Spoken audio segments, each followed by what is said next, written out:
You're tuned into the Doc Mike radio show, simultaneously available on the Doc Mike music podcast, now streaming anywhere, anytime. And joining me now is editor and director Garret Price, who has worked on a number of different high profile productions, including, most recently, Daisy Jones and the Six and Yacht Rock, a documentary. It is my great pleasure to welcome aboard the one and only Garret Price. Welcome, Garret. Hey, Michael, thanks for having me, man. It's great to finally talk to you and meet with you. There's been a lot of buzz after the release of your documentary. And let's start off by asking one of the big questions. What was the premise of how you decided to go in the direction of doing this documentary? It kind of found me. I didn't go out seeking this story to tell. I made a film a few years back with HBO called Woodstock 99, which was kind of a music doc on the failed music festival of the late 90s. And they had been interested in doing another project with me. I just didn't know what I wanted to do. I knew if I was going to do another music doc, I wanted one that like celebrated actual musicians and the artistry of making music, where Woodstock was much more about the festival and kind of the socio-political, culture of the time. I knew I wanted one just to celebrate music and the artistry behind making music. So I was kind of caught in this world of like writer's block, trying to figure out what this was. I was at the same time working on a TV series called Daisy Jones and the Six, which was a scripted series. I also work as an editor on scripted shows, and it very much takes place in early, mid, late 70s Los Angeles, and I kind of fell in love with that time period. And at the same time, coincidentally, I met Christopher Cross's daughter at a bar through a mutual friend, and we were hanging out, and she goes, "You know what? You should make a doc about my dad." And I was like, "Well, that sounds like fun." And she goes, "Also, my best friend and roommate is Michael McDonald's daughter." I'm like, "Okay, this is getting interesting." And she's like, "Yeah, why don't you talk to our dads about this word yacht rock that they both have they've been kind of indifferent about this term that has come to describe their music so many years later." Michael has always thought it was kind of funny. Christopher has been a little bit more standoffish with the term to describe the music, but they both couldn't deny that it's brought a whole new legion of fans to their work. So I was like, "Oh, this is interesting, It kind of checks that box of 70s LA that I'm kind of falling in love with and working, in the world I'm working in currently. And also, like, if I could tell the story from their point of view of this word that has come to define their life's work so many years later, that's kind of interesting and a fun take on this story. So that was kind of the impotence, the beginning of it. And Madison, who's Christopher's daughter, got me in the room with Michael and Chris to first talk to them. That was my very first interview, what you see in the documentary. And that was kind of the beginning of it all. And once those two were on board, all the other artists were on board. So it was kind of like this boulder effect after that. Talk about being at the right place at the right time. Now, going into the documentary, what was the wow moment for you, or the moment that stands out? I know a lot of people refer to that famous phone call with Donald Fagen, but for you, what was that moment?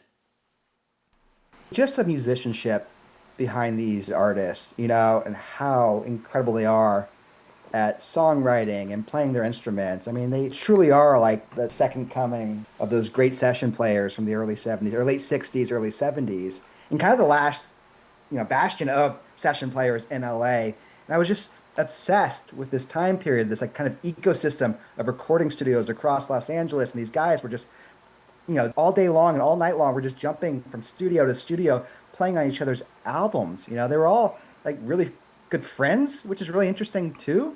I thought that was really interesting.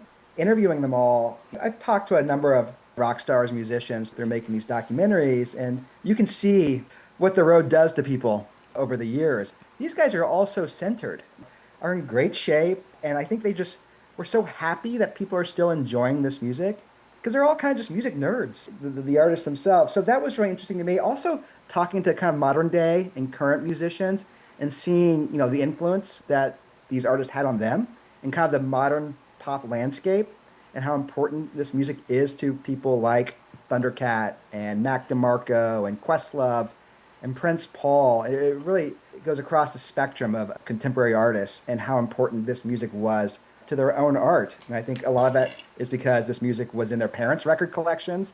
It was playing on the radio stations they were listening to as kids growing up, just like all of us.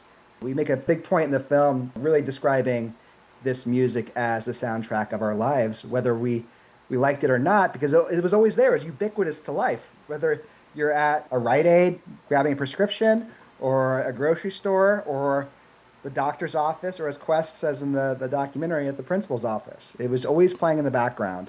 Yeah, absolutely. After learning more about the artists and the music that we've come to know as yacht rock, what's your take on the web series and where the term yacht rock first began? I think it's a really important part of the story. I thought one of the things that's so interesting to me in exploring in this story is this term that was literally birthed out of the internet, early day YouTube, and how they kind of created this accidental genre by kind of creating this satirical series that they were having fun with. Also, the guys that created the web series, they're true fans of this music. I mean, true fans. And I think a lot of people think, oh, they're just making fun of these guys. I think adoration comes out of comedy. If they didn't love it, they would have made it. And they really did connect this web of artists playing on these albums. This is pre-Wikipedia, right? Like they were looking at liner notes of these records. They were buying Amoeba here in LA and kind of connecting the dots. I think that's really interesting. And they made this series that popped. And one of the results was they accidentally created this genre. And like that was, to me, starting there is kind of a Trojan horse to this film. You go in thinking it's one thing, but then I really let the artists themselves take over and describe the music they were making. And that was kind of my approach all along. When I talked to Michael McDonald and Christopher Cross and Kenny Loggins and all the guys, I said, I want to have fun with telling the story, but I'm never going to make fun of any of you. And that was kind of the approach I took. Right. Well, a lot of the artists, I think that's what their initial backlash is of yacht rock. At least people that I've talked to, I've interviewed Jim Messina, and the first thing that he thought was that there was like, oh, there's a humor aspect behind it, which there is. And then when I started sharing the rating system with him and I showed him and I was like, hey, you have 4 songs that are certified. And he's like, I do. And I shared them and he put them into his set.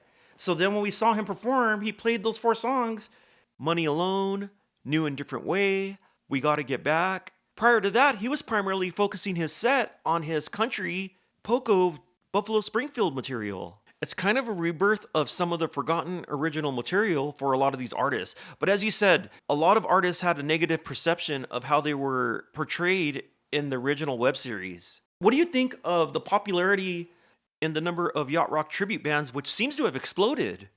I mean, I think it says a lot about the music. I just want to step back and say one more thing about, I thought was really interesting when I first talked to Christopher Cross about, the web series, is he was so allergic to the word because the word yacht, let's be real, it signifies rich white people. And like, that's against all the influence of this music, which I find so amazing from these artists. They wear their influence on their sleeves. Michael and Christopher and Kenny and the Toto guys, they were influenced by black music. And they took the jazz and soul elements that they love so much and kind of made it their own. And so when the word yacht rock came along, just what people think of, I think, right off the bat, just from the term itself, again, just scared them. It's like, that's not what this music is and what I intended it to be. So I think once I understood what the music is and where it came from and why JD called it yacht rock, because of the sheeness and the sheenness of it all, and the polish, how polished it is. Yeah. It started to make a lot more sense. And one more little quick fun little story is we had a premiere last year before the documentary came out over Thanksgiving at the Grammy Museum here in LA, and none of the artists had ever seen the film. And Michael came, Christopher came, Steve Porcaro, David Page, David Pack came. And I also invited the Yacht Rock series guys. And I had no idea that they had never met any of these artists in person. So they created this thing that has affected, all their lives, yet none of the people have ever met before until this screening. And it was like hugs and toast all across the board. So I think if there's anything, I tore down the walls. Everyone gets along. Everyone respects each other now, which is pretty great and pretty awesome. So to answer your second question about the tribute bands, I think, it's just how popular this music is. It's funny because I've become pretty close with the Yachtly crew guys after making this. I see them a lot. They invite me to a lot of their shows. And I for the first time, got to go see Yacht Rock Review a couple weeks ago here in LA too. So it was a lot of fun being amongst those musicians. And they're all incredible musicians. This music isn't easy music to cover, right? That's what's another incredible thing about it. And like, talking to like Michael and Chris about the tribute bands, they're the first ones to say it's like they're just impressed people can actually play this music and hit those high notes too. But those shows are completely sold out every time I go, which is pretty amazing too. The tribute bands. It's really cool to see that this thing is a thing that feels like it's just sticking around. It's not going anywhere. And I think that's another thing about this music is it's timeless music, escapism, and that we all want that and need that this day and age. Yeah, you definitely hit the nail on the head when you're talking about the complexity of the music, especially the deeper cuts, Yeah. because you have this fine line of like, hey, what will the audiences want to listen to versus like things that they already associate with yacht rock that might not necessarily be yacht rock, like Styx, Still the One, and some of these songs. It gives you the feeling, but as you know, especially that I can see that you have the understanding of the yacht ski and like what the creators and all that stuff, that it goes beyond that. So that the musicianship, the crowds, like the listenership of the crowds, because also too when you go to some of these concerts of even the performers, if it's too sophisticated, it's like the audiences are a little more serious, and then when it's less sophisticated, it's a little more festive, and there's like a clash with that. Real quick story, not trying to go too far into it, but my wife Virginia and I got kicked out of a Doobie Brothers concert in 2020 because we were dancing too much. 4 songs in, they asked us to leave, What? gave us our money back, and it kind of jaded us. We're like, hey, like we paid good money just like the rest of these people. Mind you, we're surrounded by a bunch of 70-year-olds. And going back into that culture clash where it's like, who are these people wearing these hats? We find this behavior offensive when we're trying to relax on our launch chairs. Well, these two people dressed in captain hats are dancing the entire time, standing up and disrupting our view. That might not have been the case 40 years ago, but going into these yacht rock tribute bands, is they do have to find the sweet spot. Look at Yachtly Crew. They do a great job at it. They play songs like Break My Stride, I'm Still Standing. If you're a purist of yacht rock, and I can see some of the purists out there are like, hey, these bands, more yacht. But then if you go too much, it's like you lose the audience. It's kind of just the same thing. Right. But Yachtly Crew, my gosh, in my opinion, they've really taken the reins and are becoming probably one of the biggest bands out there, much less one of the larger scale yacht rock tribute bands. It's like performance art also. It's kind of incredible and fun. And like, I think all these bands bend the rules a little bit. But like, again, that's what's so fun about yacht rock is somewhat of an arbitrary genre. And like the arguments of what is or isn't, like that was it's part of the fun of this world. Even in the film, I wanted to play with this a little bit. Again, using the web series as kind of a guiding light to set up the parameters and the rules helped because what's a 90-minute film could have easily exploded to like a 2.5 hour, 3 hour, or a multi-part series because there's just so much to explore. But using the main characters from the web series as kind of my main characters in my documentary, it kind of built somewhat of a structure and some walls of what I wanted the documentary to be because these things can explode very quickly if you don't kind of have a through line in them. And I knew I wanted to be a sit down single viewing experience watching this film. I wanted to make it feel like a jukebox musical almost. As you're watching this documentary, you're singing along, you're tapping your toes to it, and listening to these artists tell stories about making this incredible music. Again, I wasn't super familiar with going into, except for hearing it in my parents' record collections myself, but a world I've become obsessed with since being a part of telling the story. Here's the thing about the world of yacht rock is we needed an architect such as yourself to bring it all together because there's these ideas brought by the 4 creators. There's the musicians, the ones that are still alive, right? And then there's the fans, and then there's the people that are the ones that actually follow the web series. So you literally connected the dots and presented it to each party as best as you could in the amount of time that you could. Because time is of the essence, considering the ages of some of these artists that have recorded this music, which is leading me into my next point. Here we are now. I mean, these guys, they're all older. They're pushing into the 80s. I mean, we're older too, even though we don't want to admit it. But it's like there's this essence of time that you want to capture this stuff now while there's, yes, a market, yes, an understanding of that, but also too, is you want to show respect to these people that you have because we don't have Jeff Porcaro anymore. We don't have Louis Johnson and some of the personnel that have recorded on a lot of these tracks, or even some of the artists such as Al Jarreau, James Ingram, Robbie Duke, even Michael Jackson. Can you imagine talking to Jeff Porcaro and if Jeff Porcaro could share some of this? Oh, my God. I mean, and we only have one Porcaro. I keep saying that if this doc does anything, push Toto into the Rock and Roll Hall of Fame because they deserve to be there. At least these artists, the musicians do, because they had their fingers on the pulse of everything at that time period. I think one of the coolest compliments after the film came out is like, I didn't know Toto's game. It's like no one had any idea how integrated they were in the pop music landscape in the 70s and 80s, Right. especially here in LA. It's so well deserved for them. And it's a segment of rock history and pop history that kind of has gotten left out a little bit, especially amongst critics and what's cool and what's not. And that was what was so exciting to explore. Even though I was doing Daisy Jones, I think that's a story much more interested in like your Fleetwood Macs and your Laurel Canyon world, movies like Almost Famous, more of your Led Zeppelins and your Stones. But yet there was this whole other scene happening in LA simultaneously with these incredible session players, making this new sound of pop music of the late 70s that was being played a lot on the radio at that time, was winning Grammys. But I think people, because of its sophistication and because of, I guess, it being a little more on the softer side, got kind of looked down upon. I had a whole section in the documentary about this music and critics of the time, which was really interesting because critics were just awful to these artists. Rolling Stone hated Toto. It was unbelievable. They hate the whole spectrum Oh, hated. to this Hated. day. Yep. Hated Doobie Brothers with Michael McDonald.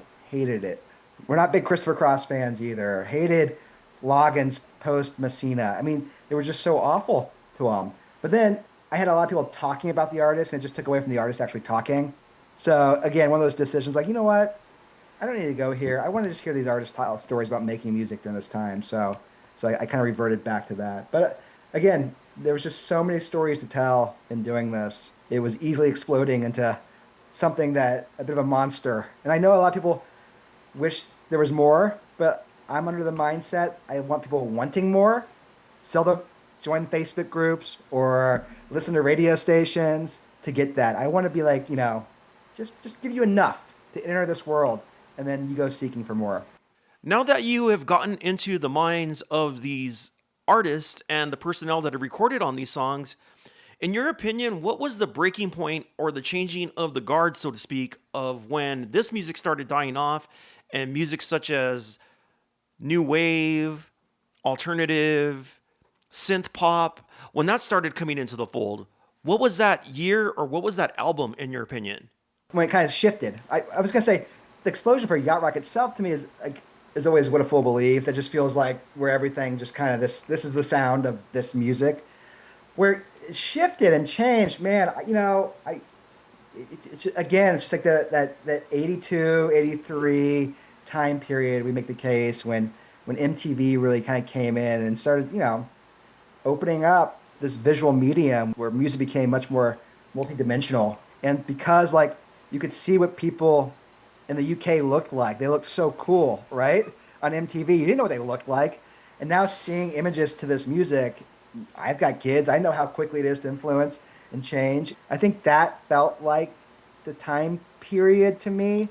And simultaneously, you still have Toto 4 coming out around the same time. And then, of course, we make the case when Michael Jackson came about, it just changes everything. I mean, it's a riptide through what pop music is and what it can be, and then you have like Prince, Madonna, and just kind of just all changes from there. Pretty quick death to this style of music at that time period. What's mainstream, what's not. You led me right to where I wanted to go with Thriller, because in my opinion, I think it was Thriller that was the big focal point of the musical shift. Because remember, Quincy was pulling a lot of these artists as players. If you look at what Quincy Jones did for Michael Jackson's Thriller album, it started actually back in 1982 when he started bringing in all these big name personnel for Donna Summer's 1982 album. Background singers such as Brenda Russell, Michael McDonald, James Ingram, and also session players such as members of Toto, Jeff Porcaro, Steve Porcaro. He even brought in Michael Cimbello and a lot of these session cats that had been on albums prior to working with Quincy. Even at this point, Donna Summer wasn't thrilled about the way her 1982 album turned out because, in her opinion, it felt like she wasn't working on one of her albums. She felt like she was working on a Quincy Jones album. Again, so then a lot of these people went and made the biggest album of all time, right? And then, like, not only that, you had the MTV factor where Michael Jackson was now catapulted into the mainstream, and you had the biggest album of all time with the biggest production, with the best session cats. It was almost like the perfect storm. And suddenly it was like this implosion. Hall & Oates kind of fell off too with adult education, and everything that was so popular up to this point suddenly became passé. Rick Springfield even suffered for it because now you have these artists from England who are weird looking. They appealed to younger audiences. Production costs were cheaper. The music was more avant garde, so to speak. And their looks were new and fresh. And they were younger and appealed to a younger, broader audience. I think I read later on that audiences of MTV, the average age was about 13 to 18. At this point, Michael Jackson was over 20 whatever, and Hall & Oates and all those guys were pushing 30. Technology, drum machines, and synthesizers. You didn't need, 10 session players in a recording studio day in, day night to make this music. So that too, music became a little more, democratized. People could make it at home or in smaller studios. So it was a big shift. And, there's positive things and there's negative things about that. And also like Steely Dan. I mean, they were so prolific in making music all through the 70s up into the early 80s, and they just stopped also, which was so influential to some of these artists that we talk about. So it definitely changed quickly. There was a point where all these great albums were coming out, such as Arcade by Patrick Simmons. And so some of these artists that were putting out great work were totally getting shelved. Not necessarily put on the shelf, not released, but just not getting promoted. And so even if they were able to cross over, they weren't even giving them a chance. It's interesting. Christopher Cross in his interview talked about something that was really interesting because all these guys, they were going on tour with the Eagles and Fleetwood Mac, and they were all friends and they all hung in the same worlds. And like someone in the radio world said, Fleetwood, Eagles, you're classic rock. Christopher, Doobies, Michael, you're adult-oriented rock. And made a decision, and it kind of just catapulted some of these guys, people like Fleetwood Mac, into this world. And it really put a stopgap on people like Christopher's careers, where they got kind of put in this schmaltzy, soft rock stuff where Ride Like the Wind could hang with any Fleetwood or Eagles song easily on a classic rock station, which is just pretty wild. I think that with Player, too, like Peter Beckett. Yeah. You had Ron Moss that went on to be in, I think it was A Bold and the Beautiful or different soap operas. Same with Rick Springfield, Jack Wagner. And I say them particularly because they were so good and so well-rounded that people didn't even give them a chance. You always think of Baby Come Back, right? When Steely Dan stopped, and like a lot of these artists, Eagles broke up in 79, I think that added to the shift as well. I attended one of Steely Dan's reunion concerts when they first started touring again back in 1993. And when they first announced the concert, it was supposed to be just a one-off performance. And they brought everyone out. They brought out Larry Carlton, Michael McDonald, Bernard Purdy on the drums, Dennis Chambers on the drums. And so they stacked this bill, and that concert sold out in 15 minutes. Then they're like, okay, you know what? Let's add another date. That concert sold out in 15 minutes as well. And then after that, they launched a full-on tour. And I remember the radio commercials for these shows that went along the lines of something like the band that you haven't seen perform live, but you heard their music through the years, as kind of being the tagline. At this point, you have the Steely Dan reunion, and then you have the Eagles' Hell Freezes Over, and the success of that concert series. And at this point, these artists that had retired back in 79, 1980, are all of a sudden pulling in big tickets. And at that point, that was the birth of these big ticket shows in the mid-1990s and onward. And you're right, a lot of these artists got shifted over, especially on the radio. Some of these artists started getting shifted into different categories such as adult contemporary, smooth jazz, easy listening, genres that weren't necessarily popular prior to MTV. And artists such as Christopher Cross, who found success very early, were now considered your parents' music. Even though he was the same age as a lot of the artists that were just breaking in on MTV that a lot of the kids were listening to. So I think Christopher Cross is one of the artists, if not the main artist, that probably suffered from this shift in musical tastes. He probably suffered the worst. Rick Derringer as well, right? He started doing those wrestling albums, and all of a sudden they started considering him like a parody producer, kind of like Dr. Demento. Yep. So going now into the popularity of the documentary you produced, Yacht Rock, a Documentary, it is now entered into the lexicon of so many people. And now I'm starting to see this shift on social media. I'm the administrator of the largest yacht rock group on Facebook. And after your documentary was released, I think the group grew by over 80,000 people. Really? Yeah, within 3 weeks. Incredible. Dude, we couldn't even stop them. They were just like, broop, broop, add. And then, you start getting these people in this group, and now they're like totally enthralled by yacht rock because of what you influence, leading to this concert. So now you have this concert that was organized and inspired by your documentary, which is taking place in Cabo San Lucas on October 24th through 27th. I had one of the producers of Sunset Fest Cabo on as a guest last week, Scott Kuzmerick. I think maybe that day you confirmed. And so they're like, yeah, and that was what the reason why we wanted to do this concert. They got all these artists together. They reached out to me. They reached out to other group members as well. And then the announcement was made that you're going to be at Sunset Fest Cabo. So what do you Yeah. have in store? First of all, what do you think about your influence after the release of this documentary and for being the inspiration behind this concert coming up? I'm completely honored, and I feel like I'm just a small cog in this world of yacht rock. So I'm so excited to hear that, how big your group grew. People love this music. They just didn't know. Again, we kind of make a point. I think for a long time, people almost were embarrassed to admit they love this music. And I hope the film showed people how many cool people love this music. It's okay to love this music, and how important this music is to so many people. And I think that's one of the reasons why people are seeking out Facebook groups like yourself and all the other ones. And I think that's why this festival is going to be a massive hit, because people love this music. So I'm just honored to be a small part of it. I'm honored that the guys at Sunset Fest reached out and said that the doc was one of the things that helped influence putting this together, which is so awesome. And I'm just so psyched on the lineup they were able to get together. I mean, it's kind of a murderer's row of artists, right? They're playing this thing. And I don't think that many of these artists have played together in this genre ever before until now. It does feel like the Woodstock of yacht rock. So we connected. They've invited me out, and what's going to be really cool is we're going to do a screening of the documentary with VIP ticket holders at a venue in Cabo.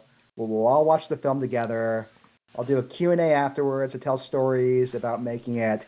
And this documentary, which I've had the privilege of watching a number of times with a big group, it's meant to be seen with an audience, with like-minded people that love this music. People get up and dance during songs.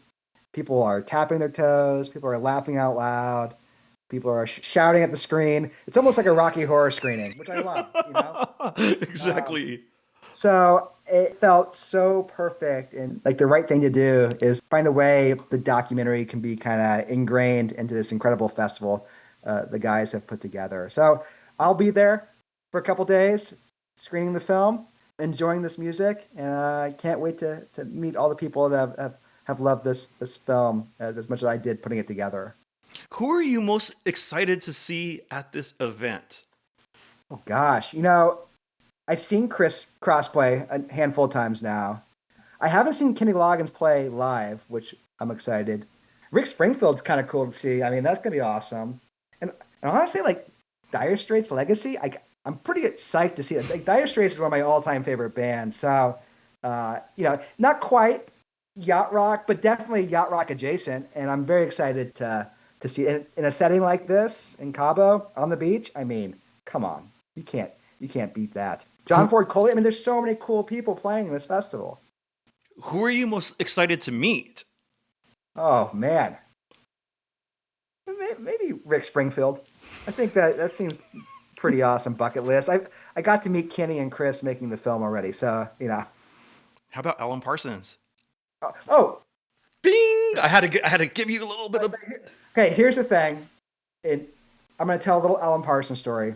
I interviewed Alan for the documentary. Not a lot of people know this. Alan's awesome. In fact, where David Pack's interview, that's Alan's place, his studio. I interviewed both David and Alan Parsons. They're very close friends up in Santa Barbara. I had this whole vision of having a whole section of the documentary about sound production. And Alan Parsons, one of the greatest sound engineers, producers of all time, and very much ingrained in this space, especially he was an engineer or producer for Ambrosia for so many albums. And the music he made also falls along kind of the lines of yacht rock. Again, the documentary got so fat, and I kind of concentrating on those guys from the web series that I had to make some tough cuts in the end. But Alan's an awesome human being, and I cannot wait to see him play live too. I forgot he's playing this. Honestly, he's awesome. Well, So also, yeah, he has been around since the Beatles. So this guy, I mean, he's the well, bloodline of like the rock part, right? yeah, of Abbey Road. I mean, I had a whole scene in the documentary about because all everyone's influenced by the Beatles, They and are rock. yeah, they are rock. And there's this interesting time in LA where like the Beach Boys are making music, the Beatles are influenced by the Beach Boys are influenced by the Beatles, and Alan Parsons was right there in the UK, then came across the ocean and started producing albums in LA at the time. So I had this whole thing about recording studios with him in it, and it just couldn't fit it into the doc in the end, which is a bummer. But yeah, talk about. I mean, Parsons did. I mean, he was on Pink Floyd albums. I mean, this guy is next level, and an incredible musician himself. He's the theme music of Michael Jordan. I mean, that's Ricky the Dragon Steamboat. Come on. yep. Last question. What is your quintessential yacht rock song? Oh man, I get asked this a lot. It's hard because I've become so close with not just the music but the artists themselves when making this. So it's kind of like choosing your favorite kid now at this point. So I kind of jump around, ride like the wind. I use it twice in the film. Those opening chords just get me every time. I fall in love with Georgie Porgy, Toto. I mean, that's just a groove. My kids love that song, so I put it on the radio all the time. And I love every Steely Dan album. So it's just Heart to Heart with Kenny I mean, just everything. They're all just so special to me. What about you, Mike? What's your favorite? I want to turn the interview over. Well, I'll be honest with you. The first thing when you said Georgie Porgy, it's probably like the most misunderstood song. However, it's one of the more covered songs out there. If you look at some of the people that have recorded Georgie Porgy, you have people such as Eric Benet and Faith Evans, Nils, all the way to artists such as MC Light, who recorded a hip hop version of the song called Poor Georgie. There's like so many different versions. So for me, yacht rock's evolving. So Yeah. you fall in love with one and you fall out with one, and then you fall in love with another, and then you fall out with that one. So I'm just more excited that I'm a part of this event and among the guests in the caliber and class of individuals such as yourself. And for me, it feels good to be included and to be one of the guests surrounded by such wonderfully talented artists. Growing up in the 80s as a kid, when all these songs were first popular and all these artists were the biggest things on radio, I'm just glad to be a part of it all.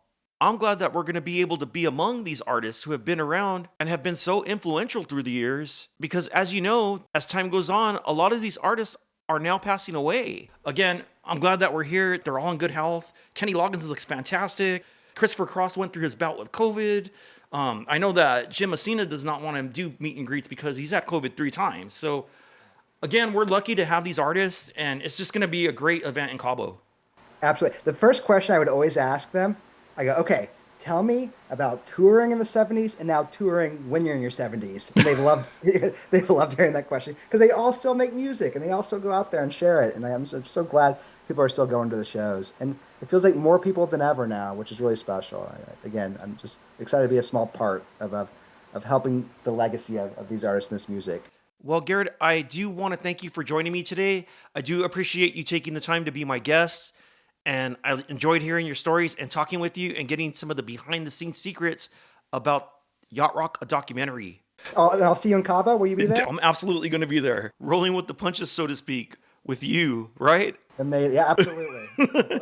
Let's see how long we're going to be able to hang past our ages of 50 with all the tacos and the tequila and the music and with all these artists who can still party us under the table. I feel like a lot of the older people are going to blow me away in their partying skills. I think people start off in their 20s, hard parties, then they get in their 40s and 50s, kind of fall here, and then knowing my parents, 70s, they party harder than I ever did. These people are like next level partiers.